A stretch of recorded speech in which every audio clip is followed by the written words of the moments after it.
Rien que 11 jours, 11 petits jours et le football ivoirien va retrouver la normalité. Mettre fin à la transition et se remettre dans le sens de la marche.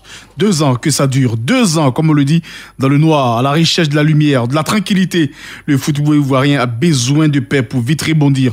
2023 est déjà là, sous nos yeux. Et ça se passera chez nous à Babi, à Yamoussoukro, dans le Bouaké, chez Pedro et dans le fief du Poro. Il faut qu'on soit présent là où tout le monde entier nous attend. C'est ça la vérité. Mesdames, Messieurs, bonsoir. Heureux de vous retrouver. Bienvenue là où on parle vrai. Bienvenue à Vérité des Sports. C'est sur Radio Côte d'Ivoire. Et sur Vérité des Sports, 2 articulations, 2 grands sujets d'échange pour ce numéro de VDS en Europe, quart de finale, retour de la Ligue des Champions, les matchs retour, Chelsea crie vengeance, les Blues en quête d'espoir face au Real Madrid, et puis en Allemagne, le sous-marin jaune, le Villarreal, défie le grand Bayern Munich. Deuxième axe sélection, la présidence de la Fédération de football. 6 candidats ont déposé leur dossier. Qui sont-ils? Quelle ambiance lors du dépôt? Quelle a été la méthode utilisée par ces candidats pour extrêmement charmer? On en parle largement dans ce VDS micro-présentation. Brice Kouassi, collaboration, notre stagiaire Adou Eric qui est de l'autre côté, Famille André à la technique. Il est déjà présent, notre consultant. Et en attendant, bien sûr, Morouk Bane, on a choix de demander bonsoir. Bonsoir, Brice. Heureux de vous retrouver en ce début de semaine. Bonsoir et bienvenue à tous. Et direction l'Europe pour débuter ce VDS. Choix de demander 2 chocs, des matchs retour prévus il y a dans moins d'une heure, on va le dire, du côté de l'Europe. Déjà, à Santiago Bernabéu, le Real Madrid qui a disposé des Chelsea en déplacement 3-1 à Stamford Bridge. Le Real veut confirmer son résultat et valider son ticket pour la demi-finale. 3-1 grâce à un triplé de Karim Benzema. Le Real reçoit Chelsea qui crie vengeance, qui a envie de crier l'exploit du côté de Santiago Bernabéu. Écoutez, le Real de Madrid a pris une option sérieuse sur la qualification en allant s'imposer à Londres face à Chelsea. Ils ont reçu un gros pari, ils ont reçu un gros coup. Et là, maintenant, il reste à confirmer. Mais comme ça reste un match de football, tout est possible. On a souvent vu des revirements de situation en Ligue des Champions. Donc, il faut faire très attention. Cette épreuve-là réserve beaucoup de surprises.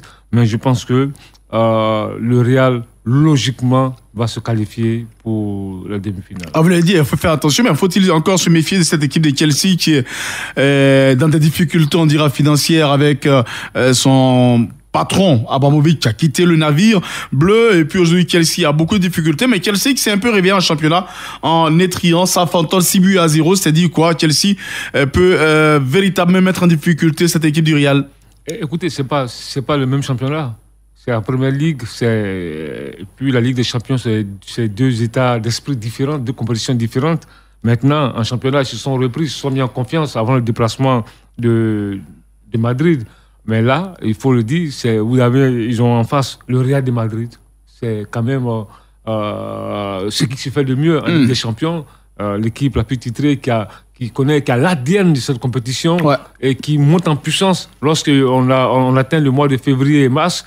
Et ce Real-là, après avoir gagné 3-1 à Londres, je ne vois pas ce Real en train de se faire éliminer. Ils ont reçu un grand coup. On ne s'attendait pas à une telle victoire, à une telle démonstration avec un Karim Benzema tout feu, tout flamme qui marche sur l'eau. Je pense que, honnêtement, le Real a ce challenge dans le corps, mais ça reste un match de football. En football, tout est possible. Et ça se joue du côté de Santiago Bernabéu. Est-ce qu'aujourd'hui, le Real Madrid de Benzema, qui doit suivre Benzema, on a du côté du Chelsea quand même, l'absence de Romelu Lukaku, mais la présence de Kai Havertz qui marche bien, Mason Mount en attaque, Timo Werner qui revient. Mais Chelsea a quand même la culture de la gagne. On sait que son entraîneur, il connaît bien cette compétition pour l'avoir remportée. C'est le champion en titre. C'est que là, ils vont se battre jusqu'au bout. Le Real Madrid veut faire une démonstration. Est-ce pour le Real l'occasion de montrer que le club est l'un des grands favoris de cette compétition, certainement? Oui, absolument, parce que vous savez que ce Real-là connaît le parfum de la Ligue des Champions. Le Real est taillé pour la Ligue des Champions. Et là, c'est vrai qu'on a vu une équipe Kainka depuis l'entame de l'année, même en championnat, souvent ils étaient pas au mieux de leur forme. Mais là, en éliminant d'abord le Paris Saint-Germain, ils avaient reçu d'abord un très grand coup. Et puis là, la démonstration la semaine dernière à Londres face à Chelsea avec ses 3 buts, ce triplé de Benzema, je me dis que ce Real là aujourd'hui est dans le sens de la marche et dans le bon wagon. Et vous savez que quand le Real c'est une équipe qui monte généralement en février. En février, clairement. Au début de la Ligue des Champions, on ne les voit pas, mais après, à un moment donné, lorsqu'on arrive... C'est une équipe qui se bonifie, qui monte en puissance. Et là, ils sont dans le bon tempo. Je pense qu'ils tiennent la bonne corde. Maintenant, comme je le dis, je vais me répéter encore. Il faut que les gens retiennent cela. Ça reste un match de football, tout est possible. Et le Real pour ce soir alignera certainement Thibaut Courtois dans le but, Cavaral, Nacho, Alaba, Lucas, Vasquez, Cruz et puis Casemiro, Modric, Asensio, Benzema et Vinicius. C'est l'équipe type. Il n'y aura pas grand changement du côté de Carlo Ancelotti comme au match aller. Et puis Chelsea jouera pour assurer cette remontada au niveau des Blues avec Mendy dans le but, Aspilicueta, Silva, Rudiger, Kovacic, Kanté, Alonso, Ziyech et Mount et deux joueurs qui sont en puissance du côté de Chelsea suite à le match face à Southampton, les deux anciens des doublés. On a également là le choc un peu, on dirait une griffe, un petit choc quand même. Le Bayern Munich qui a tremblé face au sous-marin jaune au match aller et le Bayern Munich qui joue à domicile face à l'équipe de Villarreal. Attention à cette équipe entraînée par Unai Emery. Oui, effectivement, comme il faut le souligner, Unai Emery, l'ancien entraîneur du Paris Saint-Germain qui connaît aussi le parfum de l'Europe.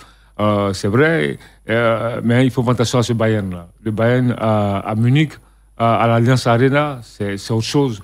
Et c'est une équipe aussi, c'est les favoris historiques de la compétition. La Ligue des Champions, c'est le Bayern, c'est le Real, c'est la Juve, à l'époque c'était le Milan AC. C'est la grande tradition de la Ligue des Champions. Ouais. Et là, le Bayern, je pense que le Bayern tentera de se qualifier face au sous-marin jaune. Et lorsque leur entraîneur, à la conférence de presse, Julian qui dit bien, l'entraîneur du Bayern Munich, nous allons le punir, il ne faut pas plaisanter avec nous, le Bayern va remettre les pendules à l'heure. C'est déjà un signal pour donner à l'équipe de Villarreal, nous allons les punir à domicile. Ouais, déjà, sur le plan psychologique, c'est une façon de booster son équipe. Là, il est déjà dans son match. Lorsqu'il le dit, c'est ça aussi le charme du football. Un entraîneur en conférence de presse qui tient un discours comme ça. On va les punir à domicile. On va les punir à domicile. C'est comme s'ils ont eu tort de les frapper, de les battre au match aller. Absolument. C'est comme entre nous, Villarreal, Bayern, c'est un peu David contre Goliath. C'est quand même le puissant champion d'Allemagne, Bayern Munich. Et maintenant, à l'Allianz Arena, cette équipe du Bayern là franchement, elle est redoutable à domicile. Et là, le sous-marin jaune, c'est vrai, c'est une équipe joueuse avec un entraîneur qui... Tu connais bien l'Europa League, mais pas trop la Ligue des Champions, parce que c'est le super entraîneur de l'Europa League. Oui, absolument, parce que là, il a gagné des trophées dans cette compétition avec... partout où il est passé à Séville, partout où il est passé, il gagne. Maintenant, c'est la Ligue des Champions. Mais le Bayern aussi connaît la Ligue des Champions. Et je pense que cette équipe, cette machine bavaroise-là, va sans doute cracher le feu tout à l'heure. Et puis il y a Gnabry également qui, à la suite de son entraîneur, qui a fait la déclaration, la maison est en feu, nous allons livrer un match digne du Bayern Munich, comme quoi ils sont super motivés, les joueurs du Bayern Munich. Je rappelle que Villarreal n'a atteint qu'une seule fois la demi-finale en Ligue des Champions, c'était en 2006. Ils avaient été battus d'ailleurs par Arsenal, qui a joué par la suite avec la génération Ebou Emmanuel la finale du côté d'Arsenal. Donc c'est dire que c'est une équipe quand même de Villarreal qui a envie de monter d'un cran, de terminer avec l'Europa League et puis désormais être, pourquoi pas, l'un des éventuels postulants pour la Ligue des Champions. Mais ça, là, c'est encore un peu plus grand. Oui, absolument. C'est une équipe qui... C'est vrai qu'elle nous a fait rêver par le passé en Ligue des Champions. Mais là, ça va être compliqué face à cette équipe de Bayern. Mais il faut se souligner que l'équipe de Villarreal... Notre compatriote Serge Aurier évolue dans cette formation. Il faut aussi le rappeler. Et je pense que cette équipe-là aura à cœur de terrasser le géant bavarois. Depuis 2015, le Bayern a perdu 5 fois à l'aller et il a été éliminé à chaque fois. Je rappelle, le Bayern, ça aussi c'est une remarque, lorsque le Bayern Munich perd à l'aller, chaque fois il a été terrassé. Donc cette fois il veut le vaincre. Le signe indien. À côté de vous, Morou Bané nous rejoint. Morou Bané, on va vous permettre également de vous prononcer sur ces matchs de Ligue européenne des champions. Morou, le Real Madrid qui a gagné au match aller 3-1 reçoit l'équipe de Chelsea, et puis Bayern Munich également qui a gagné 1-0, qui a perdu 1-0 face à Villarreal. Comment vous voyez ces deux matchs-là, ce match retour-là? Vraiment, je dirais que le Real de Madrid qui reçoit l'équipe de Chelsea part certes favori, mais il ne faut pas minimiser cette équipe de Chelsea qui a été battue à Stamford Bridge et qui voudra reprendre sa revanche. Et aujourd'hui, on sait tous que le Real dépend d'un homme, Benzema, Karim Benzema. Et si ce joueur-là est bouclé, c'est sûr que le Real ne pourra pas s'exprimer comme il le veut totalement. Et donc, hier, j'ai vu par exemple à la télé les joueurs de Chelsea qui sont allés prendre connaissance du stade Bernabéu, où le match va avoir lieu, et ils sont super motivés. Je ne dis pas qu'ils vont gagner parce que eux-mêmes, la tête est malade. N'oubliez pas que Ibrahimovic, qui fait partie Abramovich, qui fait partie, disons, des sanctionnaires de la Russie d'ailleurs. Poutine a été sanctionné et donc a laissé l'équipe en débandade. Donc l'équipe est un peu, c'est-à-dire la tête est un peu coupée. Il n'y a pas cette motivation quant à savoir que les joueurs risquent de partir tous vers d'autres horizons la saison prochaine. Et donc ils n'ont pas l'homme qui est là, qui est tout le temps là en train de les motiver, en train de leur donner l'argent. Et donc je dis que ce sera un match à mano. C'est celui qui a le mental très fort et qui pourra gagner. Et le Real de Madrid nous montre qu'avec Benzema, qui est devenu, disons, pas seulement un super joueur, mais c'est celui-là qui galvanise toutes les troupes. Il est en route pour un ballon d'or, peut-être cette année, Benzema. J'avoue qu'avec sa vista, sa fougue, sa motivation, c'est possible que le Real puisse vaincre. Et il a été prouvé que chaque fois aussi que le Real a battu le vainqueur de la Coupe d'Europe, et automatiquement le Real s'en va prendre le trophée. Est-ce que le Real va confirmer? Je dis qu'on attend 22h, 23h pour se prononcer. Quant à l'autre match, Villarreal face au Bayern, et comme tu l'as si bien dit, le Bayern ne donne pas tellement fort, et ce match perdu à l'aller, je pense pas que c'est possible que le Bayern revienne à la hauteur. Mais se qualifier, Villarreal, c'est une équipe très joueuse, très difficile à manœuvrer. J'ai un entraîneur quand même, Unai Emery. Unai Emery qui a été même éjecté du PSG et qui connaît quand même les rouages de la Ligue des Champions. Et je pourrais dire que le Bayern aura fort à faire devant cette équipe espagnole du Villarreal. Allez, donc je rappelle, c'est tout à l'heure donc entre le Real Madrid et l'équipe de Chelsea, et puis Villarreal en déplacement face au Bayern Munich. Monsieur, près d'une semaine, on revient au pays, fin de mission pour Patrice Baumel, près d'une semaine après la fin de son contrat et quelques jours après son départ d'Abidjan, la Fédération ivoirienne de football, le CONORFIF, a officialisé ce mardi la fin de mission du sélectionneur des éléphants Patrice Baumel, nommé en mars 2020. Le technicien français n'a pas été reconduit suite à la non-qualification pour les barrages de la Coupe du Monde 2022, puis à l'élimination également, les huitièmes de finale. Donc, ce communiqué, le comité de normalisation de la Fédération ivoirienne de football tient à exprimer les remerciements au coach Baumel et à tout son staff pour le travail effectué à la tête de l'encadrement technique des éléphants, et salue les qualités humaines, ses qualités humaines, son engagement, son professionnalisme, son humilité et sa discrétion, a indiqué donc l'instance à travers un communiqué, tout en saluant l'esprit d'ouverture du technicien français et de sa bonne collaboration avec la Fédération ivoirienne de football. Le CONORFIF lui souhaite donc une heureuse poursuite de sa carrière. Modou Bané, c'est terminé, bel et bien fini cette fois pour Patrice Baumel. Là, c'est confirmé désormais dès aujourd'hui avec ce communiqué, cette déclaration du CONORFIF. Effectivement, c'est bel et bien terminé pour notre jeune entraîneur, notre jeune sélectionneur. Il va aller voir sous d'autres cieux. Il n'a pas donné tout ce qu'on attendait de lui, avec toute la qualité des meilleurs joueurs du moment. Il n'a pas pu véritablement atteindre ce qu'on attendait de lui. Par exemple, on n'a pas pu se qualifier pour la Coupe du Monde. On n'a pas pu dépasser le cap égyptien pour la finale de la CAN. Et vous avez encore 2 matchs amicaux face à la France et à l'Angleterre, où il se devait quand même de montrer qu'il a quelque chose dans le ventre, mais malheureusement, il a péché toujours par ses remplacements hasardeux, ses remplacements improductifs. Et ce qui devait arriver arriva. La Côte d'Ivoire encaisse près de 5 buts et n'en met seulement 1 face à des équipes du top 5 européen. Et c'était, disons, la goutte d'eau qui a débordé le vase. On n'a fait que le remercier. Certainement, un autre technicien viendra. Je souhaite que ce soit un local à même de pouvoir coacher cette équipe nationale. Et moi, justement, je dois le demander, qu'est-ce que vous retenez de ce passage quand même 4 mars 2020, 6 avril 2022, pratiquement 2 ans passé à la tête de cette équipe nationale sélection en tant que sélectionneur, puisqu'il avait été là avec Verina en 2015. Qu'est-ce que vous retenez de Patrice Baumel? Je ne retiens rien. Ce que je retiens, c'est... quand même, des résultats quand même. Non, ce que je retiens, c'est ce fiasco pour le mondial 2022 et puis cette non-qualification, enfin cette élimination en 8e de finale de la Coupe d'Afrique des Nations, parce que on a fait le débat ici à plusieurs reprises. Vous savez, un entraîneur, il est jugé par rapport à 3 aspects. D'abord, c'est les résultats. D'abord, en premier d'abord. C'est les résultats. Deuxièmement, sa capacité à mettre en place un bon projet de jeu, asseoir une identité de jeu à l'équipe qu'il entraîne. Et puis, troisièmement, la maîtrise de son vestiaire. Ça, c'est 3 aspects assez importants. Mais là, quand tu regardes Baumel... Je rappelle, 20 matchs, 10 victoires, 5 nuls, 5 défaites pour les 29 marqués contre 17 encaissés.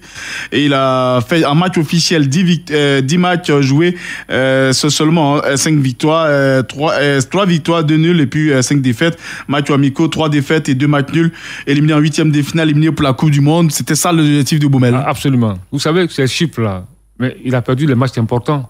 Tous les matchs importants qui ont été perdus. Ça, c'est un. Deuxièmement, quand tu regardes, on ne se qualifie pas on débarque à un leader à Douala le 16 novembre dernier. On a la recherche d'un seul point. On n'arrive pas à le faire. On s'est dit, bon, ok, c'est pas grave, on va lui donner nos chances pour la Coupe d'Afrique des Nations. On ne peut pas changer rapidement là. Voilà. Et tu te fais éliminer en 8e de finale. Alors que l'édition précédente de la Coupe d'Afrique, la Côte d'Ivoire a été éliminée en quart de finale. Donc, honnêtement, le résultat n'est pas bon. Puisque en 2019, tu sors... Donc, mauvais casting, hein? Oui, mais attends. 2019, tu sors en quart de finale. Ah, ok. 2021, 2022, tu es éliminé en 8e de finale. Il y a un recul. Et là, quand tu en parles, il y a des gens qui racontent autre chose. Mais c'est les résultats. Un entraîneur, c'est ça. Aujourd'hui, il va vivre notre expérience. C'est la vie d'un entraîneur que, franchement, quand tu ne veux pas des résultats, tu seras limogé, tu seras débarqué de ton poste. Et maintenant, il a annoncé un peu partout. Bon, il va aller là-bas, il va chercher. Il faut qu'il fasse des résultats. C'est ça que. Mais qu'est-ce qui a manqué, selon vous, à Patrice Baumel pour réussir en Côte d'Ivoire, lui qui était surtout hyper motivé à venir entraîner les éléphants de Côte d'Ivoire? Ce qui a manqué, c'est son coaching. C'est d'abord le choix de ses joueurs. Parce que, vous voyez, quand on en parlait ici, il y a des gens qui nous ont tapé là-dessus. Non, vous êtes contre les entraîneurs. À chaque fois, vous critiquez les entraîneurs. Mais moi, je le dis aujourd'hui, j'ai déjà dit sous dossier, moi, je n'ai jamais attaqué, je n'ai jamais demandé le départ de Hervé Renard, ni de Philippe Troussier, ni d'Henri Kasperzak. Ça, c'est aussi clair. Mais quand ça ne va pas, il faut le dire que ça ne va pas. Parce que ce qui a manqué, le choix des hommes. Vous voyez, on va le dire aujourd'hui, il est allé à la Coupe d'Afrique avec des joueurs qui avaient un temps de jeu très limité. Il y avait sur sa liste de sélectionner des joueurs depuis septembre qui n'avaient pas discuté un seul match. Mais pourquoi tu les envoies en Coupe d'Afrique? Je n'ai pas cité le nom du joueur, mais tout le monde le sait, les journalistes sportifs le savent. Depuis septembre, ce joueur-là n'avait pas disputé un seul match. Vous parlez de Serge Aurier? Je ne peux pas le citer, ce n'est pas Serge Aurier. Je ne vais pas citer son nom. Vous voyez? Et ça, c'était grave. On a vérité d'espoir. Oui, mais sinon, il ne faut pas remettre le couteau dans la plaie. Et quand tu vois ça, le choix des hommes, son coaching, il a dit tout à l'heure, lors des matchs, quand il fait son coaching, ses remplacements, ça ne porte pas de fruits. On a vu les limites lors des 2 matchs amicaux là, contre la France et l'Angleterre. Et on l'a vu. Est-ce que ce n'est pas ces matchs-là qui ont plongé? Parce que s'il avait gagné ces matchs également, on aurait pu le maintenir ou même faire match nul. Oui, effectivement, c'était pour lui, il jouait gros. Il jouait gros après le fiasco de la CAN. Il avait quand même l'occasion là de peut-être... Imaginons qu'il avait fait des matchs nuls. Est-ce que ça allait le relancer selon vous? Ça allait forcément le relancer. La France et l'Angleterre, quand même, top 5. Non, ça allait le relancer. Et là, même nous, les plus sceptiques, on a se dit, maintenant, on a se poser des questions. On s'est dit, bah, attention, peut-être qu'il a raté la CAN. Bon, mais là encore, on n'a rien vu. On n'a rien vu. Et quand tu vois tout ça, tu te dis, mais attention, et puis, quand on a eu des cas, des sélections comme le Cameroun qui a changé d'entraîneur, qui étaient à quelques semaines des barrages de la Coupe du Monde, mais qui ont pris le risque de changer d'entraîneur. On a vu l'effet psychologique que ça a donné. On a vu le cas du Ghana, du Ghana qui a changé d'entraîneur à quelques semaines de match de barrage de la Coupe du Monde. Parce que c'était en Côte d'Ivoire. On a dit non, mais pourquoi vous changez d'entraîneur à quelques semaines? Mais ils ont pris le risque. Quand tu es ambitieux, tu prends des risques. Ils ont pris le risque, ils ont changé. Et on a vu les résultats. Parce que tu vois, cette équipe, on a un vivier impressionnant de joueurs. La Côte d'Ivoire a de la qualité. Ce qui nous manque, et là, vous voyez l'intervention, la dernière interview sur une chaîne de télé de la présidente du Conor, elle a quasiment tout dit. Qu'il faut à la Côte d'Ivoire un entraîneur qui a du caractère, qui a du poids. Parce que le vestiaire était pourri. Hein. Parce que le vestiaire était pourri. Le vestiaire était pourri. Elle a dit que le vestiaire était pourri. Donc, vous voyez qu'un des aspects, c'est un entraîneur qui doit pouvoir maîtriser son vestiaire. Mais lui, son vestiaire, il ne maîtrisait pas son vestiaire. On vous a compris. Donc, pas le choix, le clair et net. C'est vraiment un fiasco total. Est-ce que vous partagez, Borou, ce fiasco, hein? Parce que tout de même, est-ce qu'il n'y a pas de bonnes notes à tirer quand même de ce passage de Patrice Baumel? Bonne note, je dirais que tout le staff a failli. Tout le staff Baumel a failli. Parce qu'au moment où il fait des remplacements, le staff est là pour lui dire attention, coach, il faut mettre tel joueur. Parce qu'il y a eu des précédents et l'équipe a échoué. Mais chaque fois, il se met en autocrate pour pouvoir imposer ses choix. Est-ce que c'est cela, avoir du caractère? Je me rappelle que Hervé Renard est venu avec Patrice Baumel, nous l'a présenté comme étant celui qui faisait la condition physique. Il n'était pas entraîneur. Comment du jour on a mis quelqu'un qui appelait il était le préparateur physique. Et celui qui partait dans la détection de voir quelques talents aussi du côté d'Hervé Renard. Quelqu'un qu'on nous présente comme préparateur physique, en moins de 2 ou 3 ans, il revient et puis il a un diplôme d'entraîneur. Un peu à la Lamouchi. Ça me fait penser à la Lamouchi, qu'on a propulsé au devant comme ça, comme si c'était une équipe. Et lorsque, après le match face à l'Angleterre, où nous prenons une douche froide de 3-0, Patrice Baumel a déclaré, et je cite, « Il est impératif de développer le football avec des talents que ce championnat révèle chaque année. Le foot ivoirien exporte trop vite ses talents. Les joueurs partent trop tôt et parfois ils ne sont pas prêts. Il faudrait que le club ivoirien puisse être plus puissant et plus représentatif du foot africain. » Qu'est-ce qu'il veut dire par là? On forme des joueurs. Il a pris le jeune Konaté Karim. Qu'est-ce qu'il en a fait? Depuis la CAN, qu'est-ce qu'il en a fait? Il n'a pratiquement pas fait jouer. Donc, vous voulez dire qu'il dit plus, mais les grands diseurs ne sont pas les grands faiseurs. Le contraire de ce qu'il dit. Et pour lui, les joueurs, quand il les prend, ils ne sont pas prêts. Ils ne sont pas prêts au plan mental, au plan physique, tout et tout. Parce qu'il dit on produit de bons joueurs, mais qui ne sont pas prêts. Ils ne sont pas prêts dans quelles conditions? En un mot commençant, je constate que Baumel, véritablement, n'a pas donné ce qu'on attendait de lui. On attendait trop, mais il a certes pas eu beaucoup de défaites en 24 matchs, comme on l'a dit. Il a fait des victoires, mais vraiment des victoires tirées sur les cheveux. Des victoires à la Purus, comme on l'a dit, au forceps. Et ce sont les joueurs à des moments qui se sont démenés pour pouvoir avoir cet orgueil-là et se dépasser. Il ne maîtrise pas son vestiaire, il ne maîtrise pas le système de jeu. Et lorsque les deux équipes s'affrontent, l'équipe de Côte d'Ivoire contre une équipe, il n'a pas une vision pour pouvoir changer la donne du match. Repositionner ses joueurs, c'est totalement difficile. Je pense qu'un tel entraîneur, à l'image de Sabri Lamouchi, il faut s'en défaire et faire la recherche, l'investigation pour trouver quelqu'un qui a du caractère et qui peut vraiment en imposer, non seulement aux joueurs, mais être aussi un tacticien. Allez, justement, vous parlez de profil. Qui voyez-vous, quel choix optez-vous également pour un local ou un entraîneur expatrié ou bien duo? Aujourd'hui, je ne peux pas me prononcer parce qu'en se prononçant aujourd'hui, c'est comme si nous faisons la passe à quelqu'un. Mais nous... Oui, mais pour l'éventuel président, pour le futur président. Nous pourrons dire qu'on peut prendre peut-être un local. Un entraîneur local qui a du caractère, qui a de l'expérience. On a de nombreux entraîneurs ici qui sont dans la Ligue 1 et qui ont entraîné de nombreuses équipes locales. Il suffit seulement, je n'essaie de le dire, qu'on leur permette de faire des renforcements de capacités à Clairefontaine, dans des équipes en Allemagne ou bien en Angleterre, dans certaines équipes, et puis ils vont nous revenir mieux armés parce qu'ils vont voir comment ces équipes-là s'entraînent, ils vont implémenter cela. Et à l'avenir, il faudra que le sélectionneur travaille de concert avec la direction technique nationale. Il n'est pas un singleton, il ne doit pas seul tout diriger. La direction technique nationale a aussi des cadres qui peuvent aussi lui donner souvent des conseils. On a l'impression que le sélectionneur, c'est le patron de la DTN. Voilà, c'est le patron, mais il faut vraiment se départir de ce fait et faire de telle sorte qu'il y ait une cohabitation. Le football, c'est un sport d'équipe. Ils jouent ensemble 11 personnes. Donc, le staff même doit être aussi un staff technique de plusieurs personnes qui se donnent des idées.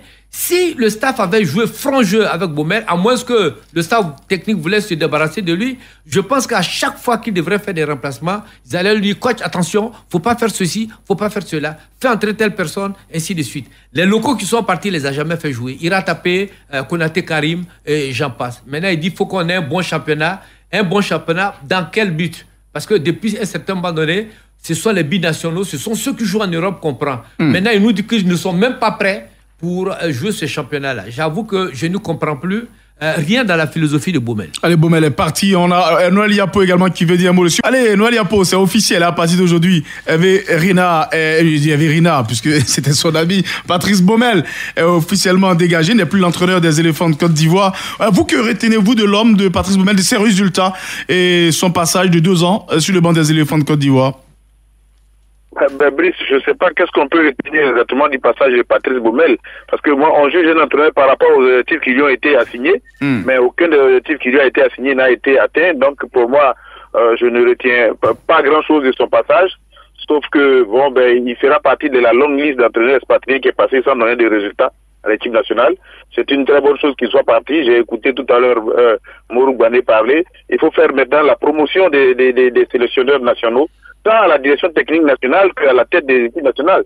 Parce que on a constaté qu'avec Baumel, il travaillait un peu comme s'il était au-dessus de la direction technique nationale, ce qui n'est pas possible. Mais tout ceci découle d'une organisation qu'il faut mettre à la tête, depuis la tête de la fédération jusqu'à tous les autres aspects du football ivoirien. Et justement, en attendant le 23, s'il y avait des propositions déjà à faire pour le futur président, quel choix faut-il opérer pour aller jusqu'en 2023 à la CAN ici?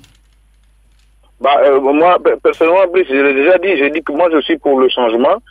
C'est vrai que on parle du vécu et tout ça. Pour moi, le choix, c'est le choix du changement. Ce n'est pas le nom des personnes, mais je voudrais que ce soit un changement. Ça fait 20 ans que la fédération est dirigée quasi de la même manière jusqu'à ce qu'on ait tous ces résultats qu'on connaît.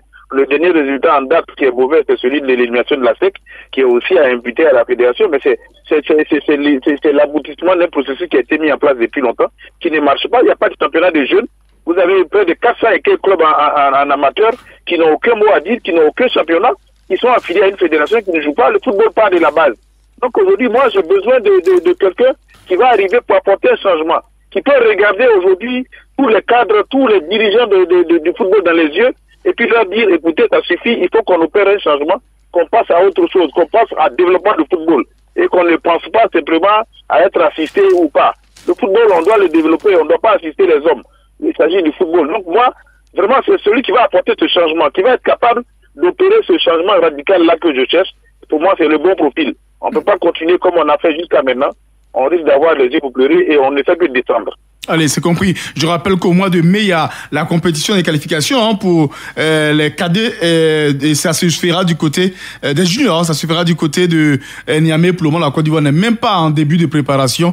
Aïdara Choualieu et ses enfants sont encore dans la rue en train de se promener. On échange sur ces élections tant attendues au niveau de la Fédération ivoirienne de football. Monsieur, c'est parti depuis, on dira, depuis un peu plus de 72 heures, les candidatures déposées au niveau de la Fédération ivoirienne de football pour le poste de président de la Fédération tant attendu. Ça fait pratiquement des mois, pratiquement 4 ans qu'on attendait cela. Il fallait évidemment commencer à penser enfin à ces élections et donc c'est lancé. On va écouter la présidente du comité de normalisation de la Fédération ivoirienne de football avec Noé Yapo de l'autre côté, Choualieu Demandé et Morou Bané ici. Ensemble, on les écoute avec nos auditeurs. La présidente parlant du dépôt de dossier de candidature, c'était il y a cela 48 heures au niveau du siège de la Fédération ivoirienne de football. Les élections prévues pour le 23 avril 2022 à Yamoussoukro au poste de président de la Fédération ivoirienne de football. 6 candidatures ont été enregistrées. Ce sont, par ordre de dépôt, celles de M. Yaté Elele Jean-Baptiste et sa liste restant à compléter. M. Aka Arnaud et sa liste restant à déposer. Monsieur Kwaku Konan Laurent et sa liste, Monsieur Yassine Idriss Diallo et sa liste, M. Diabaté Sori et sa liste, M. Didier Drogba et sa liste. Le comité de normalisation se réjouit de l'ouverture démocratique qui se donne à constater à l'occasion des échéances électorales à venir. Cette ouverture démocratique se manifeste, premièrement, par le nombre significatif de candidatures aux différents postes, témoignage indéniable d'un engagement certain de certaines personnes parfois extérieures au milieu du football et désireuses d'apporter leur contribution au rayonnement de notre football. Deuxièmement, par le nombre de candidats au poste de président de la FIF qui offre un véritable choix aux électeurs. Troisièmement, le nombre de femmes, soit 23 sur 107 candidats, pour un pourcentage de 21% de candidatures féminines. Le comité de normalisation rappelle aux candidats dont les dossiers sont incomplets qu'ils disposent d'un délai de 2 jours, et ce jusqu'au mardi 12 avril 2022 à 17h pour produire les pièces manquantes. 15 avril 2022, la commission électorale rendra publique la liste des candidats retenus pour les différents scrutins.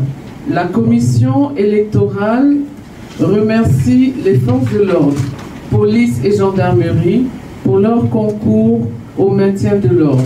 La commission électorale en appelle au sens de responsabilité de chacun des candidats et de leurs états-majors à s'inscrire dans une dynamique de fair play. Merci. Allez, 6 candidats au total pour la présidence, parce qu'on parle aujourd'hui de la présidence, demain on parlera des commissions, et nous sommes au bout de fil. Bien sûr, Noël Yapo, quelle appréciation, 6 candidats, le nombre déjà, et c'est la qualité des candidats qui ont déposé leur dossier au niveau du siège de la Fédération de football du vendredi qu'à dimanche dernier. Ben, oui, Brice, ce qu'on peut retenir, c'est qu'il y a un véritable engouement pour ce poste-là. Et là, je voudrais remercier peut-être le comité exécutif sortant qui a fait que le football aujourd'hui certainement intéresse toute la Côte d'Ivoire. 6 candidats, c'est pratiquement la première fois qu'on voit cela. Avec le report, à l'époque ils étaient 4, avec le report il y en a 2 autres qui se sont ajoutés. Il y a un aspect démocratique. Les nouveaux tests font que tout le monde peut se présenter. Mais, elle a dit on pouvait même aller qu'à 20 candidats, hein, parce que si c'est 4, lorsqu'on a 80 clubs, on pouvait même aller qu'à 20. Allez-y. Ben oui, tout à fait. Et donc, c'est vraiment, je salue cet engouement-là. Cela dénote que le football intéresse toute la Côte d'Ivoire. Le football est un sport roi. Nous devons faire attention. C'est un sport qui intéresse toute la Côte d'Ivoire. Les Ivoiriens ont les yeux dessus. La qualité des candidats aussi dénote de ce que ça va être une élection démocratique et très bien, je suppose, très bien organisée par la commission électorale. Donc, nous attendons. Le processus est lancé. Dieu merci. On s'en va vers la fin de la crise. Ce que tout le monde a souhaité. Allez, je vais demander 6 candidats au total. On s'attendait un peu plus, mais vu le nombre de parrainages, 4, on s'était dit on va arriver à 8 ou 10. Pour certains, on allait revoir seulement les 3 annoncés. Finalement, on a 6 candidats. Vous, votre égard également sur ces dépôts de candidature du côté du siège de la Fédération. Écoutez, c'est ces dépôts qui se sont passés dans une belle ambiance, dans de bonnes conditions. Il n'y a pas eu d'éclat.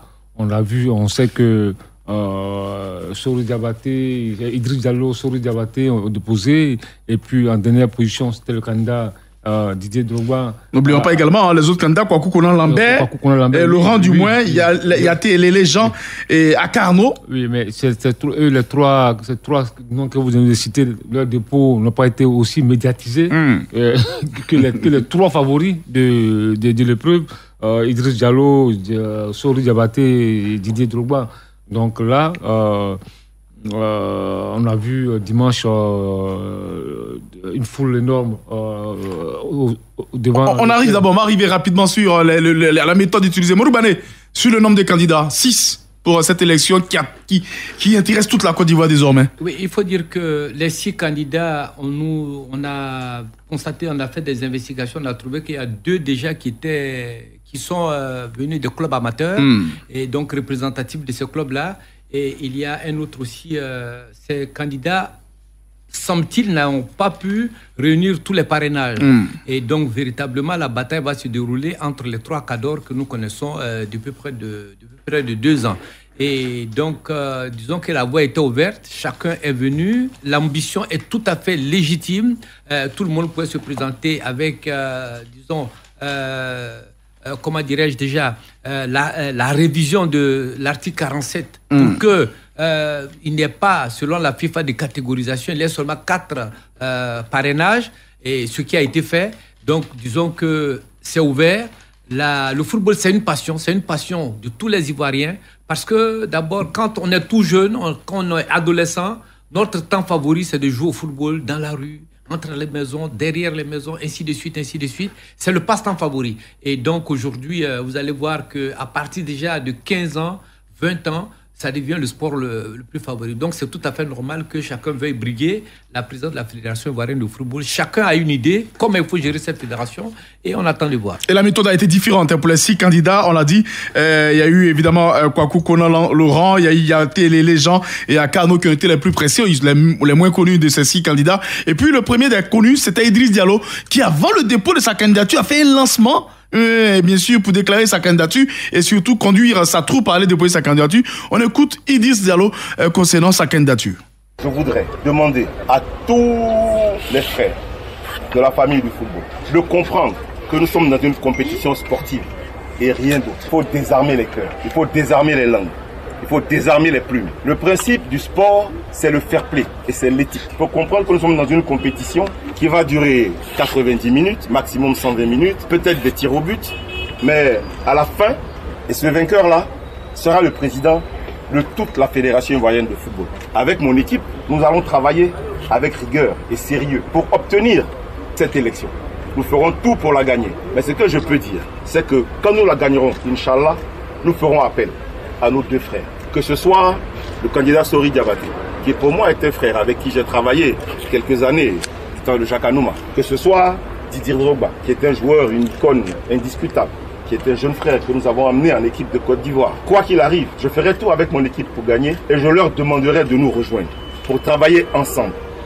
Parce que si nous sommes adversaires aujourd'hui, c'est tout simplement parce que nous voulons tous apporter quelque chose au football ivoirien. Il n'y a pas de raison que dans un élan d'esprit positif que nous avons tous, nous engagions des conflits et une guerre. Il n'y a aucune raison. Partons sur nos programmes, partons sur nos projets, partons sur nos valeurs, partons sur notre capacité à changer, notre capacité à rassembler. C'est ça qui fera la différence.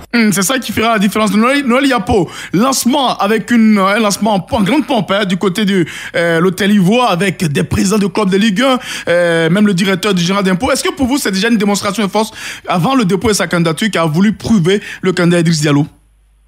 Bah oui, certainement une démonstration de force. Et j'apprécie le thème qu'il a dit, changement, parce que j'ai dit que je suis pour le changement. Est-ce que le candidat Idriss Diallo apportera le changement? J'espère que oui, il a été déjà dans cette fédération depuis près de 20 ans. Bon, s'il peut apporter le changement, c'est une bonne chose, mais ça a été une très belle démonstration. Ça veut dire que, bon, il a sérieusement préparé les élections. Il y a des hommes de valeur avec lui. Mais vous savez, les élections à la fédération de football, ça se joue à quelques minutes avant de mettre le bulletin dans les urnes. Donc, nous attendons pour voir.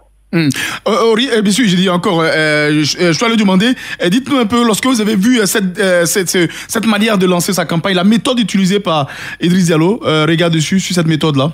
Oui, écoutez, c'est un choix qui a été fait. Ils ont décidé de lancer la campagne avec le président de club. Même pas la campagne, lancer seulement la candidature déjà. Ouais, oui, mais si c'est une fois de lancer la campagne, si tu veux, ouais. Avec le président du club, c'est une démonstration de force. Et là, on a entendu dire qu'il a au moins une dizaine de clubs de Ligue 1 avec lui. Et il a montré ses muscles. Il a présenté aussi c'est les membres qui vont l'accompagner, sa liste. On a vu des noms, etc. Maintenant, après, dans la foulée, il est allé déposer sa candidature. Quand tu regardes, c'est vrai, il a une expérience de ce milieu-là. Il a travaillé avec Dieng, faut l'oublier. Il a travaillé avec Dieng. Ensuite, il était avec Jacques Anouma. Il a bourlingué un peu dans certains comités directeurs de la SEC. On le connaît bien. Maintenant, il veut prôner le changement. Est-ce que réellement il va prôner ce changement-là? Ça, on attend de voir. Ça, c'est après le 15. Voilà. On parle de la méthode. On va écouter le candidat. C'est Metro avant, bien sûr, que Mourouni réagisse. Metro qui est allé déposer le dossier du candidat Sori Diabaté. On écoute Metro. Déposer le dossier de candidature de M. Sori Diabaté et de la liste des membres de son comité exécutif. La séance de réception s'est passée dans une très bonne ambiance conviviale et bon enfant. Nous sommes satisfaits. Nous avons passé en revue chacun des dossiers des candidats sous le regard constatateur d'un dossier de justice. Donc les choses se sont très bien passées. Donc nous vous donnons rendez-vous le 16 avril prochain à l'hôtel Ivoire pour le lancement de la campagne de ce Sori Diabaté. Ça sera à l'hôtel Ivoire à la salle des fêtes. Nous vous donnons rendez-vous le 16 à 10h. Allez, et justement, Morou, avec quelques présidents, on a Ginette Ross derrière, on a vu la jeune Marie Diomandé, on a vu des présidents de clubs derrière, Maître O est venu participer à ce dépôt de candidature, mais surtout les propos de Maître O. On vous donne rendez-vous le 16, c'est-à-dire date du lendemain de l'officialisation des candidats retenus. Est-ce que c'est pas une manière de mettre la pression ou bien de dire, nous on est déjà prêts? C'est une manière de dire qu'on est prêt. Je ne pense pas qu'à une telle élection, on part sans s'apprêter, sans avoir pris toutes les dispositions pour pouvoir éventuellement avoir le Graal, pour pouvoir gagner. Et donc, Maître O se dit après la publication de la liste... C'est comme s'il est certain qu'il sera candidat. C'est certain qu'il sera candidat parce que pour lui, ils ont déposé toutes les pièces qui ont été demandées. Et donc, il n'y a pas une seule once de doute pour qu'on dise que son candidat est recalé. Et partant, déjà, il donne le rendez-vous. Et comme tous les autres aussi, donnent le rendez-vous à leurs différents supporters par-ci, par-là, pour pouvoir leur dire, voici ce que nous allons faire. Mais il faut se dire, et je ne cesse de le dire, qu'on a beau prendre du monde, c'est tout à fait normal, c'est légitime, mais seulement il y a 81 personnes. Justement, en parlant du monde, il y avait du monde au dépôt de candidature de Didier Drogba. Avant que Noël ne puisse y réagir, tout le monde fera un tour déjà. Didier Drogba parlant lors de son dépôt de candidature au siège de la fédération. Nous y voilà enfin. Je suis vraiment heureux que nous ayons l'opportunité de concourir à l'élection de la Fédération ivoirienne de football. Comme je le dis souvent, cette candidature est celle de l'unité. Cette candidature est celle des acteurs du football. Et ce sont eux, aujourd'hui, qui ont posé leur candidature ce jour, par mon biais. Notre projet est celui de la renaissance du football. Tout à fait en lien avec la vision d'émergence insufflée depuis une dizaine d'années par le président de la République. C'est le projet de la renaissance et celui de l'émergence. Je suis sincèrement content et j'ai hâte que la campagne démarre officiellement. Je suis sincèrement content. Noël, il y a pour cette ferveur populaire qui a suivi le dépôt des dossiers, un mot dessus? Bah oui, Brice, ça dénote de ce que toute la Côte d'Ivoire entière suit cette élection-là. Et c'est vrai que c'est pas une élection populaire, on connaît déjà l'électorat, mais l'électorat doit comprendre que toute la Côte d'Ivoire a les yeux sur cet électorat-là pour savoir qui va être choisi. Didier est une icône, toute la Côte d'Ivoire voudrait le voir là. La Côte d'Ivoire l'a accompagné, c'est bien, mais c'est une élection. Et comme il a dit, moi je me réjouis de ce que chaque candidat parle d'unité. J'aurais souhaité que d'ici avant le 23, on puisse trouver une unité pour éviter que les élections laissent des traces qu'on a aux élections. Mais bon, le principe démocratique voudrait qu'on y aille. Après, entre ce qu'on dit et que après les résultats, j'espère que les candidats continueront d'entretenir la même fraternité. On a vu la faveur, on a vu du monde, chacun a sa méthode, le lancement avant la campagne pour Idriss, démonstration avec les présidents de club pour Sori et Idriss également, et Didier avec du monde pour venir déposer sa candidature. Oui, du monde avec des présidents de club aussi. Oui, quand même, hein, on a vu Koné Aboulaye, Shadrack, on a vu également Lys. Du monde avec des présidents de club et puis aussi des anciens footballeurs, des anciens footballeurs, ses coéquipiers qui étaient derrière lui. C'est vrai, c'est une démonstration, mais c'est normal, puisque lui, il a été footballeur, il a été adulé, il a été une icône.